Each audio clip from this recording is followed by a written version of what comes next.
This is what I call the cliff. And when you're ready to jump off the cliff into entrepreneurship, and a lot of people, it's very popular, especially for women, to work part-time and start their business, work full-time and start their business. You see all different kinds of stuff. So the question is really about, what did you all do, and what's your take on it? So when I started my first company, it was in the early 90s, and I was single, didn't have any children, so the decision was really easy for me at the time. It was, you know, how long can I go without a paycheck? And the only person I have to worry about is myself. And because I was working in a similar industry, I made a very clear decision that I was going to leave my full-time job to pursue this company because I didn't want there to be any conflict. And sometimes you see that. I think it probably burns people more than it helps them to stay in the current position, and then also be moonlighting essentially in the same industry. And it eventually comes back around in some manner. But for my first company, that's what I did. You know, my position and right now where I am in my life, I probably would not have taken that kind of risk, you know, now with the family and more responsibility, but that's what I did the first time around. With Harmony, we had 2 little kids, and my husband was transitioning out of the Navy, so things were a little tense. We had no savings, and it wasn't until I built up enough contracts and work coming in that I could see 3 to 6 months out. I had cash flow for that to pay the people that I was hiring, and at that point I felt comfortable dropping the other things that I was doing and knowing that I had a very high chance of getting more customers, so I could keep pushing that 3 to 6 month window out continuously. So I think this kind of goes a little bit back to mentors. And it's one of those tough things. So you know, like on American Idol, where they get those people that cannot sing, and they're like, oh my God, you can't sing. And they're like, oh, my friends tell me I can. Well, then you have crappy friends, right? I mean, clearly there's a whole problem there. So what I'm saying, you have to pick really good people, mentors. But when you have enough mentors around you that are saying, this is a solid business plan, you will make money doing this. The hardest thing I think to come up with in a business plan is not the idea itself, but how you're gonna make money doing it, how you're gonna sell it so you don't starve. And that, once you have that down, and enough of your mentors look at it and say, I believe it, I think it could happen, it's totally possible, then that's probably a good moment to start thinking about transition. But if I didn't have a crew of people around me saying, you're walking on, you know, pretty solid ground, I don't think I'd do it.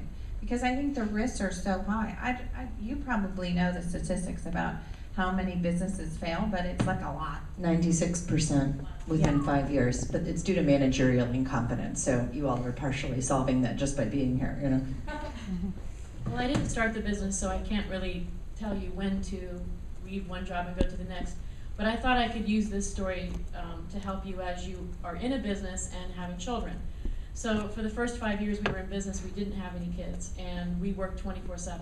Our company's open 24/7, so one of us would leave the office at 5 and go home, and then the other one would transfer the phones to the house, and we would literally answer the phones all night long. And we would do it all weekend, so we had no life, and we worked 16-hour days. And what ended that was when I gave birth to twins.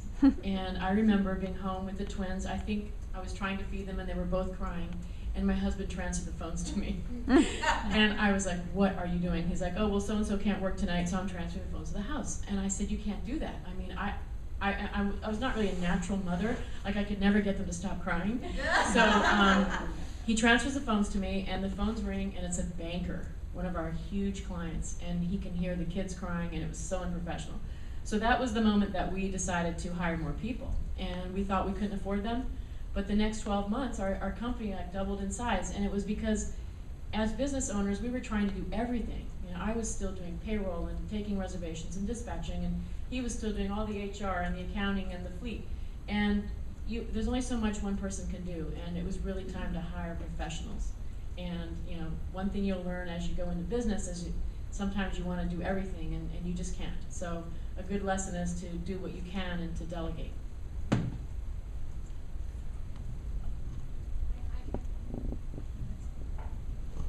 If anyone's read the book E-Myth, or if you haven't, you should, because there's a technician and then there's an entrepreneur. And just because you're good at something doesn't necessarily mean that you're going to love being a business owner. And so think through that too, because just because you have a really good skill doesn't necessarily mean that you want to be the one running the business and managing the people that does that skill.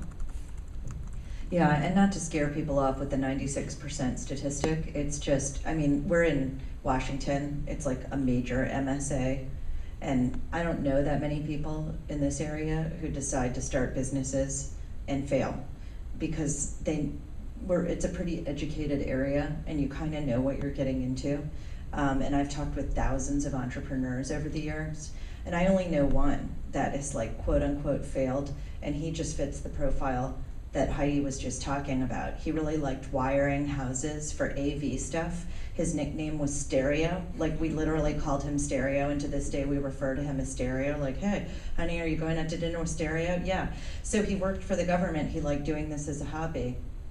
Almost had a nervous breakdown as an entrepreneur. He's like, I need to go back to DOJ. I need to go back to DOJ. He just couldn't handle it. And he knew that about himself. And that was it. But I wouldn't be overly discouraged being in this area with all the resources you have and what I'm assuming is your education level. And, you know, with the mentors and this, like, you'll be in great shape if you decide to go ahead and make the leap. Okay, there was another question over here. Yes.